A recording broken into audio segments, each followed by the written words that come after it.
Hari ini kita akan bicara tentang terpanggil sesuai rencana Allah. Oke? Buka Warta Jemaat Saudara, sudah tersedia di situ di halaman kedua. Terpanggil sesuai rencana Allah bagian yang pertama. Katakan bersama saya 2, 3. Terpanggil sesuai rencana Allah. Jadi ini adalah satu fenomena yang menjadi perdebatan. Banyak aliran gereja, ya, banyak denominasi, banyak pandangan-pandangan yang tidak sama di dalam gereja Tuhan. Tapi baiklah kita kembali kepada pengertian yang dasar dari arti teologis yang terdapat dalam ayat-ayat berikut ini. Kita baca ayatnya ini bersama-sama dalam hitungan yang ketiga. Sudah di-draft di situ Roma 8 ayat 29. 2, 3. Sebab semua orang yang dipanggilnya dari semula, mereka juga ditentukannya dari semula untuk menjadi serupa dengan gambaran anaknya, supaya ia, anaknya itu menjadi yang sulung di antara banyak saudara. Amin. Sebelum saya khotbah, mungkin saudara bingung kenapa kok nyanyinya sedikit, karena ini memang sesuai dengan protokol, ya. Jadi cuma 3 lagu diperbolehkannya seperti itu. Kita sangat ikuti protokol yang diberikan oleh pemerintah, ya. Ini adalah ayat yang sering disalah mengerti, di mana seolah-olah Allah mengambil keputusan secara sepihak. Ya, perhatikan baik-baik, lihat. Dipilihnya dari semula. Benar? Ditentukannya dari semula. Sehingga banyak orang berpendapat begini. Kalau begitu sudah ada orang yang dipilih Allah dan ada orang yang tidak dipilih oleh Allah. Ya. Ada orang yang ditentukan oleh Allah untuk selamat, ada orang yang ditentukan oleh Allah untuk binasa. Jangan sampai punya pengertian yang keliru atau salah untuk hal ini. Perhatikan baik-baik, ya. Jadi, wah, kita nih dipilih, oh dia memang sudah mesti binasa. Kalau seperti ini penginjilan nggak akan pernah jalan, benar? Ya, perhatikan baik-baik. Lalu apa arti bagian dari ayat-ayat ini? Yang pertama adalah dipilih. Perhatikan bahasa Yunaninya itu poiekno. Bahasa Inggrisnya ditulis dengan kata foreknow. Artinya dikenal sejak semula, ya. Nah, ayat ini ditujukan untuk orang yang khusus hidup dalam perjanjian baru. Ya, seperti kita ini. Makanya dalam kitab Roma ini itu artinya sangat dalam untuk orang yang hidup dalam perjanjian baru. Khusus yang perjanjian lama nggak pernah mengenal ayat ini dan tidak berlaku bagi ayat ini. Ya, jadi mereka hidup dalam perjanjian baru. Perhatikan, diberi kesempatan untuk apa? Satu, untuk mendengar nama Yesus sebagai juru selamat. Ya, jadi perjanjian baru khusus mengenal nama Yesus sebagai juru selamat. Orang Yudaisme, orang Yahudi yang 80% di Israel sana agamanya Yudaisme, itu tidak mempercayai yang namanya perjanjian baru.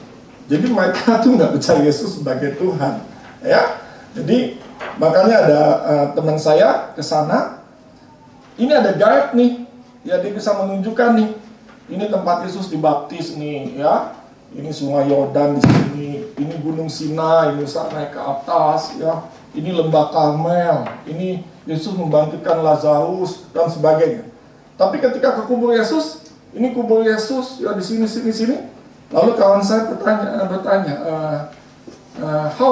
hi Mister, how about you? Do you believe him? Si guide-nya bilang percaya. Jangan paksa, don't force me believe him. Jangan paksa aku percaya Yesus. Saudara bisa bayangkan, dia bisa tahu nih Yesus di mana, tapi dia tidak mempercayai Yesus sebagai Tuhan. Doh, ya, kalau sebelum dia datang kedua kali, aku nggak percaya. Makanya kita bilang, di antara kamu nanti ada yang nggak mati. Maksudnya keturunan orang Yahudi ini akan mengenal Tuhan nanti kalau Tuhan datang kedua kali, kalau aku datang kedua kali. Jadi pertama mendengar nama Yesus Juru Selamat. Itu maksudnya dipilih. Ya, jadi saudara ini punya kesempatan baik untuk mendengar nama Yesus sebagai Juru Selamat. Sekarang nggak mungkin orang nggak bisa mengenal nama Yesus di dunia modern seperti ini. Jadi nggak ada lagi kata untuk tidak mendengar nama Yesus sebagai Juru Selamat. Ya, itu maksudnya dipilih. Nggak semua orang bisa punya kesempatan untuk mendengar hal ini. Mengerti maksud saya? Oke, yang kedua adalah mendengar Injil yang benar. Kita buka Efesus pasal 1 ayat yang keempat. Apa maksudnya? 2-3, sebab di dalam Dia Allah telah memilih kita sebelum dunia dijadikan supaya kita kudus dan apa? Tak bercacat. Apa yang bisa menguduskan manusia?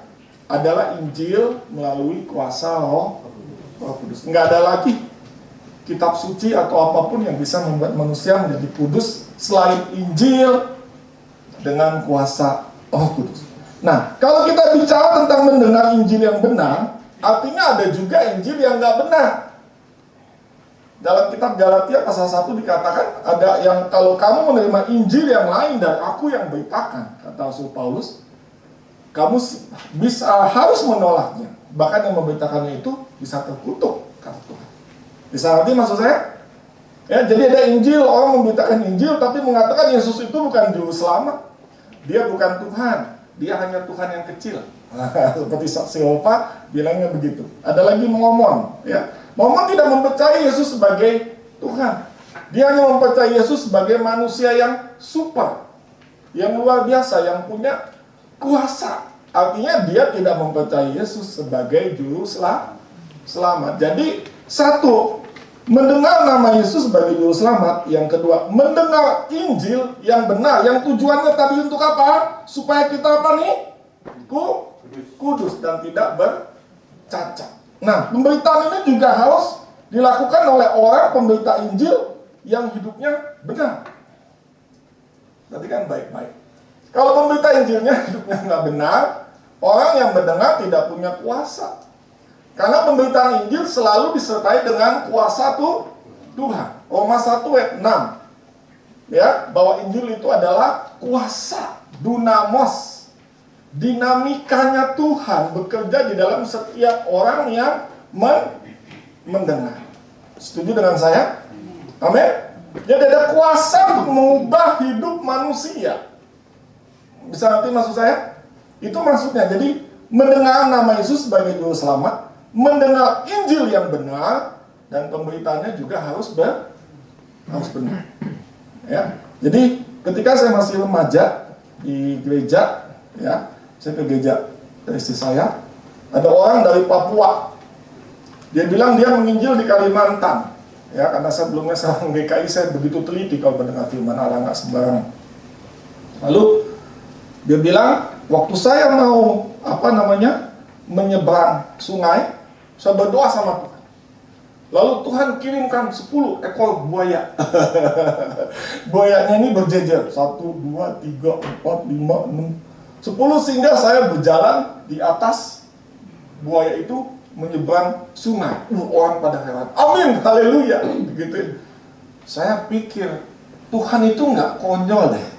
Benar? Tuhan bisa buat perahu kecil, bisa buat getek, bisa meminta penduduk sekitar untuk menyeberang. Lalu dia khotbah lagi minggu depannya jadi akrab dengan gembala sidang saya. Akhirnya dia menginap di situ. Dan apa yang terjadi? Waktu dia menginap, besok pagi semua alat musik hilang. Dibawa sama orang ini. Ini pemberitanya tidak benar. Makanya Injil nggak bisa mengubah orang. Karena apa?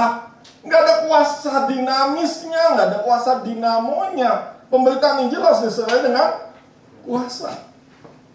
Setuju dengan saya? Harus ada kuasa. Ya. Waktu saya baru pindah ke sini, ada seseorang mau dibakar jimatnya. Anak saya masih kecil, istri saya kan orangnya ya begini nih, dia gitu kan. Takut sendirian saya bakar, ada orang lewat tuh di seberang rumah saya, persis di rumput-rumput. Itu pas keluar tuh asapnya kayak bertanduk. Wah, di bertanduk. Lalu ninggalin bilang, wah, lari dia, kabur.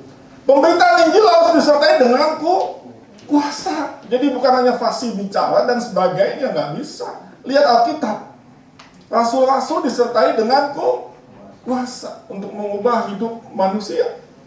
Ya, bahkan Paulus ketika dia digigit ular, orang bilang dia akan mati, tapi nggak mati. Kayaknya sampai pembesar di pulau itu datang dan melihat Paulus begitu mempunyai kuasa dari Tuhan, sampai pembesar itu pun menerima Kristus. Amin. Jadi kalau kita memberitakan Injil, ya minta mohon kuasa Tuhan untuk bisa menyertai kita semua. Katakan kiri kanan, kamu harus memberitakan Injil Tuhan.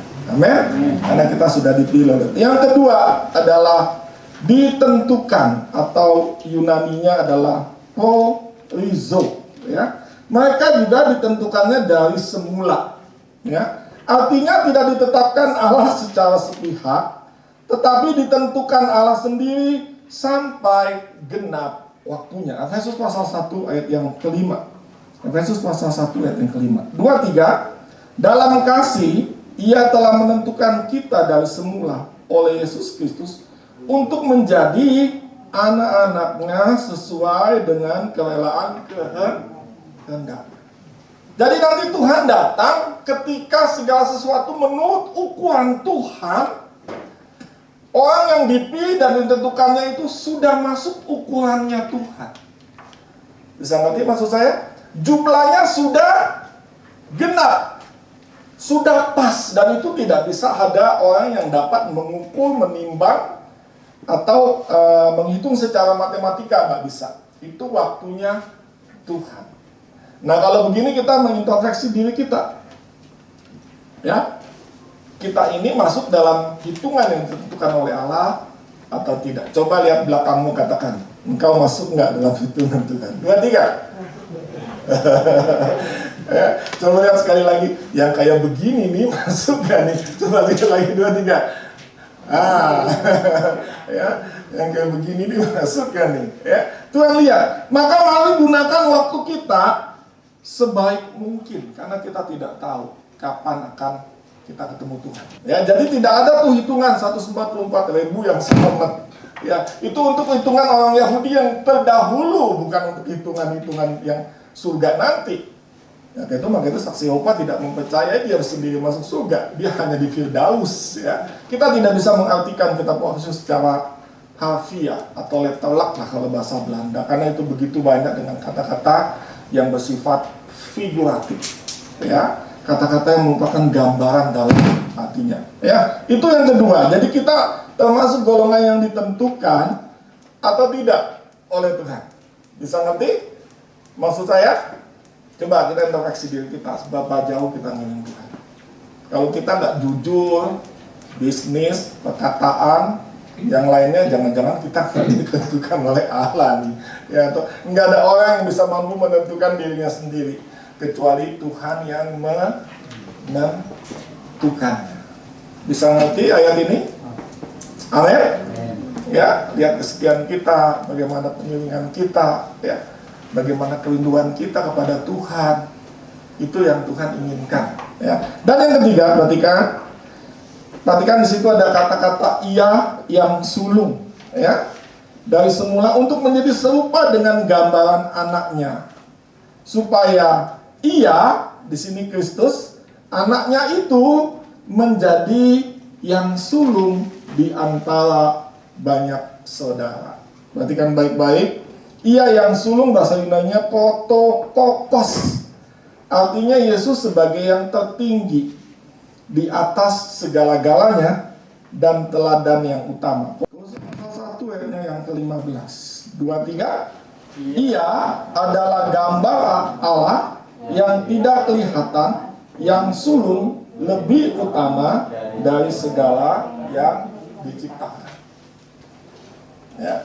Jadi Yesus itu makanya dikatakan Alfa dan Omega, yang tidak berawal dan yang tidak berakhir, yang utama, yang sulung, protokokos. Dia menjadi teladan yang tertinggi dari segala-galanya yang ada di dalam pemberitaan Injil. Jadi pemberitaan Injil harus berpusat kepada nama Kristus, nggak boleh kepada yang lain. Ya, jantungnya adalah Yohanes 3 ayat 16, karena begitu besar kasih Allah akan dunia ini sehingga Ia mengaruniakan anaknya yang tunggal, supaya setiap orang yang percaya kepadanya tidak melainkan beroleh hidup yang ada. Itu pemberitaan Injil yang harus kita sampaikan kepada siapapun di muka bumi ini. Jadi Yesus menjadi pionir, menjadi yang utama dari segala apapun pemberitaan Injil di muka bumi ini. Nah, di dalam pemberitaan Injil ini, saudara, kalau punya pena, tulis. Ya, selalu harus ada yang namanya berita salib. Kalau nggak ada berita salib itu bukan pemberitaan Injil. Benar? Ini Yesus kumandangkan di depan orang banyak. Siapa yang mau mengikut aku, ya siapa? Menyangkal diri dan memikul salib setiap hari. Itu satu statement yang sangat dalam. Menyangkal diri dan memikul salib setiap hari. Ya. Menyangkal diri supaya apa? Supaya hidup kita menjadi kudus. Ya, memikul salib. Ya, kita harus pikul salib. Dan di balik pikul salib itu, di balik pikul salib itu ada berkat. Nah, banyak ajaran sekarang begini. Mau kudus tapi nggak mau sangkal diri. Ya. Lalu mau apa nih, diberkati tetapi tidak mau pikul salib. Hati-hati. Ya, itu adalah teologi kontemporer. Sehingga menarik orang begitu banyak. Kalau tidak ada pemberitaan tentang salib, tidak ada pemberitaan tentang menyangkal diri dan memikul salib, itu Injil yang beda, kata Rasul Paulus. Perhatikan baik-baik. Ya, kita tiap hari mesti menyangkal diri. Keinginan manusia, pokoknya keinginan mata, keinginan daging, benar? Ya, keangkuhan hidup itu keinginan manusia. Nah, itu yang perlu kita sangkal setiap hari. Ya, ada seseorang datang ke saya, Pak, saya ini kan kerja di kantor, ngambil keputusan untuk memenangkan sebuah tender.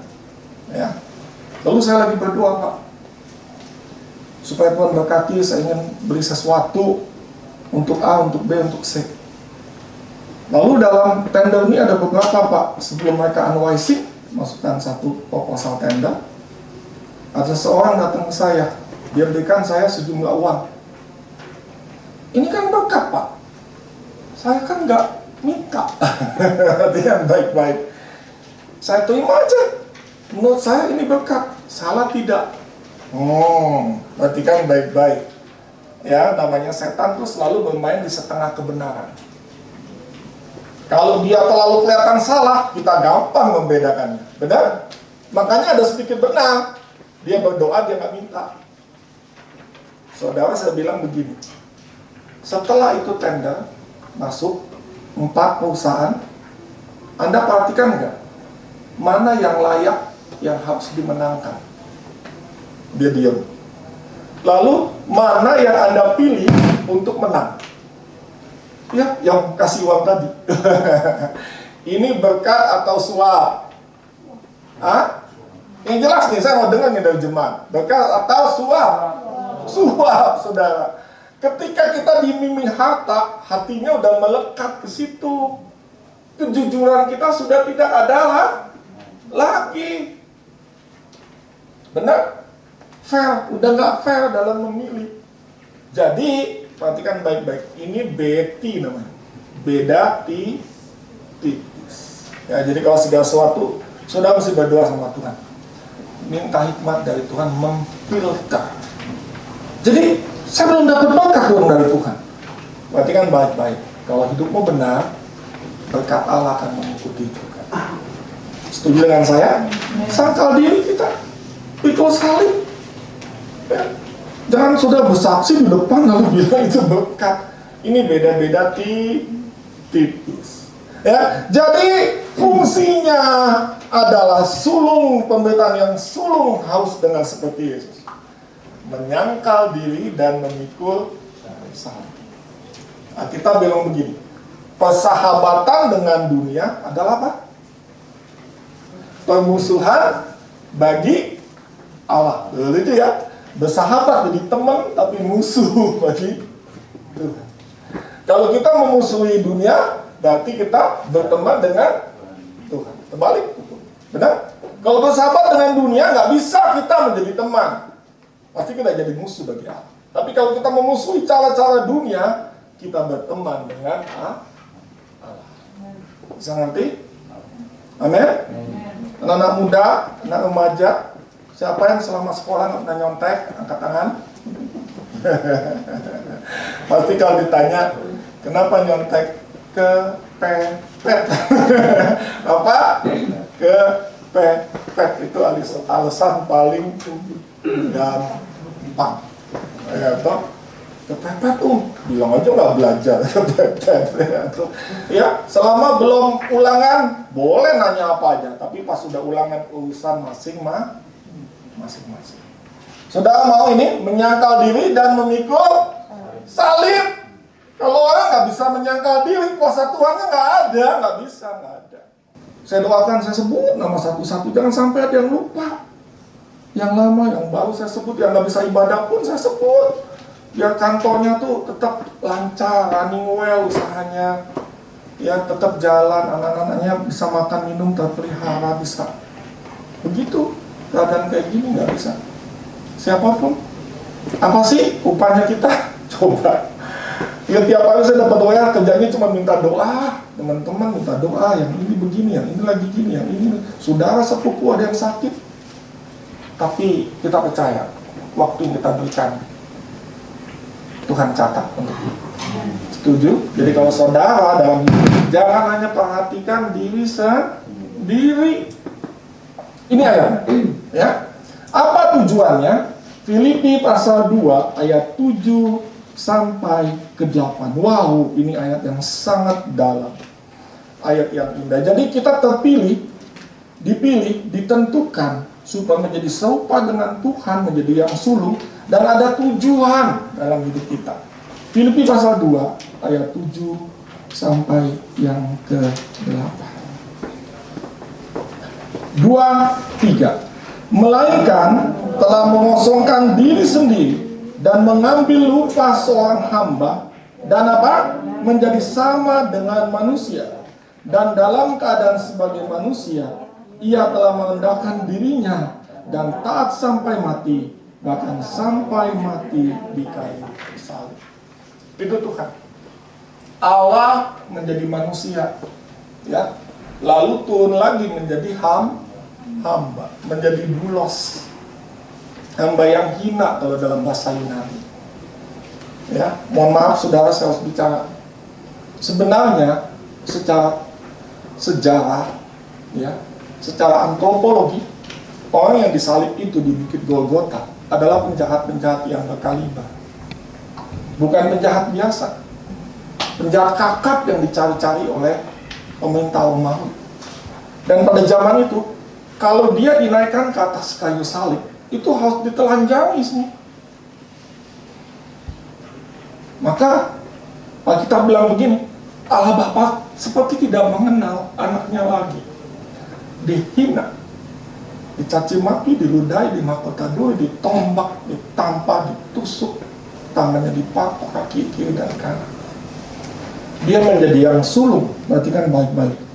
Tujuannya untuk menjadi serupa dengan gambaran anaknya, yaitu, perhatikan baik-baik kalau sudah punya pena, garis kata kecil ini, ketaatan pada Allah. Apa? Ketaatan pada Allah. Jadi itu tidak seenaknya aja dipilih, ditentukan mengikuti Yesus menurut gambarnya, tapi tujuan akhirnya supaya kita menjadi taat. Pak Sony punya anak 3 ya? Iya. Jagoan semua ya? Ada siapa? Rapa, Nisi, Nathan. Wah, nama-nama Allah. Ihopa Rapa, Ihopa Nisi, Ihopa Jire. Mesti satu lagi Jire, Pak. Ada 14 nama Tuhan dalam Alkitab. Kalau anak taat, kita senang nggak, Pak? Senang. Kira-kira kita apain, Pak? Kita diemin atau kita panggil, kita belai, kita beliin sesuatu, apa, Pak? Kita menyanyi, kita berikan hadiah. Wah, pasti. Jadi diberikan hadiah.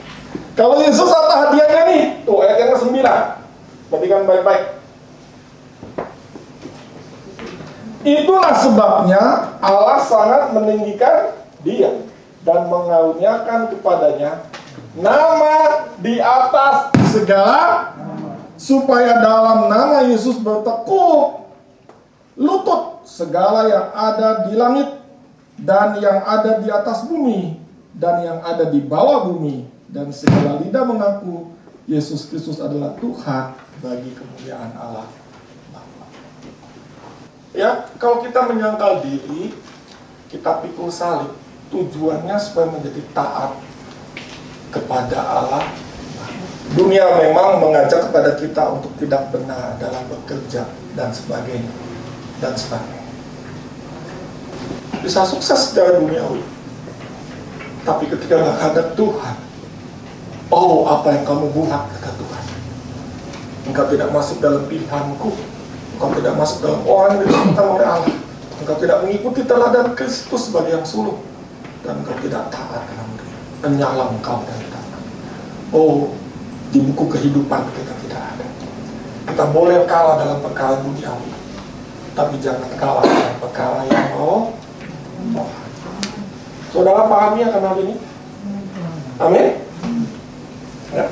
Untuk mencari jiwa lagi masa pandemi gini memang nggak mudah. Tapi saya punya cara yang gampang. Kalau saya jalan pagi, saya bawa masker lebih. Ya, ada orang yang saya tahu nih, orang saya lalu, oh dia belum kenal Tuhan, saya bagi masker.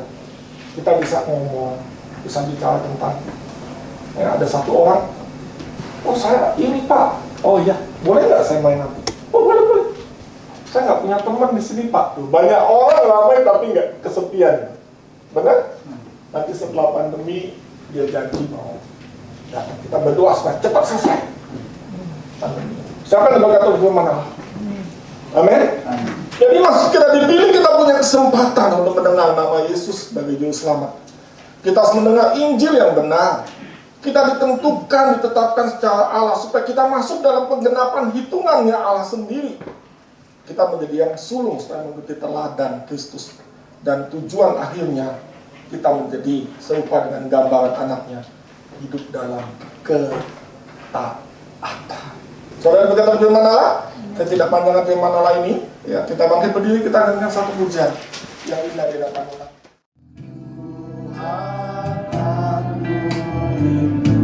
Ya Tuhan, kami selalu rindu menerima lawatan, menerima Tuhan harapan daripadamu, menerima Roh-Mu yang kudus dalam menjalani hidup ini di tengah dunia yang sulit ini.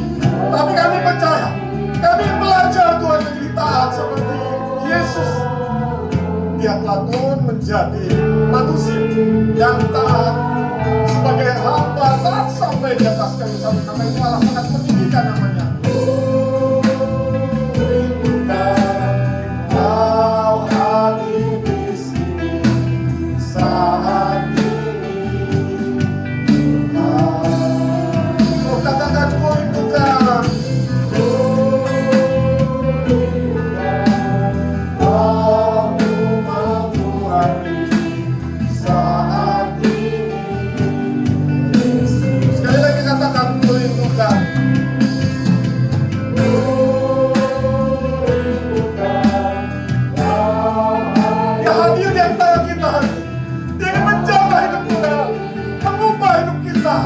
Secara pasti, tapi perlahan dan pasti dalam hidup saudara.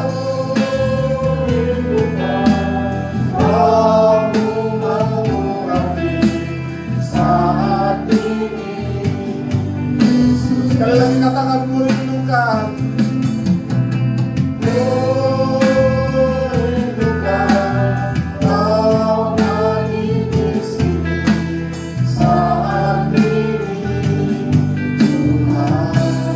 Yesus, kami rindu jamaah-Mu ya Tuhan.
Ajarkan kami taat dalam segala benang. Kami akan menyenangkan hatimu.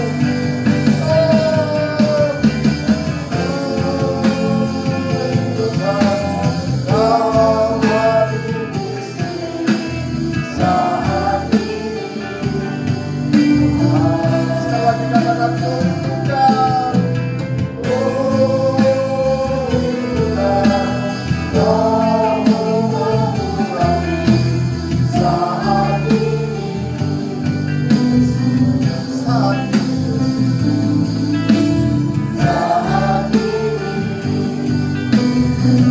Sekali lagi katakan saat ini Tuhan.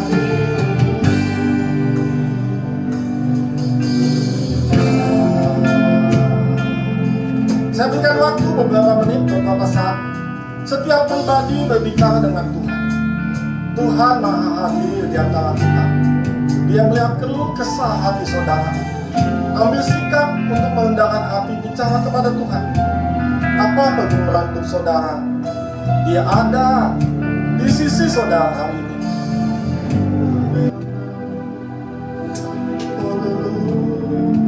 Kau melihat keluh kesah anakmu yang Tuhan. Siapapun kami hari ini, tolong jamah kami semua. Apapun pergumulan hidup kami, apapun kekerasan hati kami, ajar kami menggenapi firman Allah yang kami dengar. Bukan menjadi seorang Kristen yang menjadi penonton saja, tetapi menjadi pelaku kebenaran firman. Kami rindu Kau selalu hadir dalam hidup kami, melawat kami Tuhan, menjamah kami, mengubah hidup kami.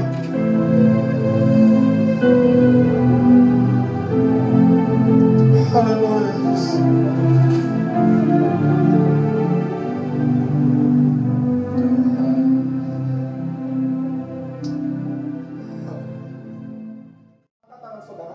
Kita akan pulang menerima berkat. Saudara-saudara yang terkasih dalam Yesus Kristus, marilah kita mengangkat tangan untuk menerima berkat Allah. Marilah kita mengarahkan hati kita kepada Tuhan dan hadiratnya. Maka berkat Allah akan memenuhi hidup kita. Berkat Allah akan memenuhi keluarga kita. Berkat Allah akan memenuhi kesehatan kita. Berkat Allah akan memenuhi pekerjaan kita. Sebab itu, jadilah saluran berkat bagi sesama. Jadilah terang, jadilah saksi. Milikilah hidup yang berkemenangan dimanapun saudara berada. Dan akhirnya saudara-saudara kasih dalam Tuhan, marilah kita pulang dengan berkat dari Allah Bapa, kasih karunia dan damai sejahtera dari Tuhan Yesus Kristus, dan persekutuan dengan Allah Roh Kudus menyertai kita sekalian mulai hari ini sampai Maranatha Tuhan Yesus datang kedua kalinya. Dengan segala kerendahan hati, sidang jemaat menerima berkat ini, semua berkata amin.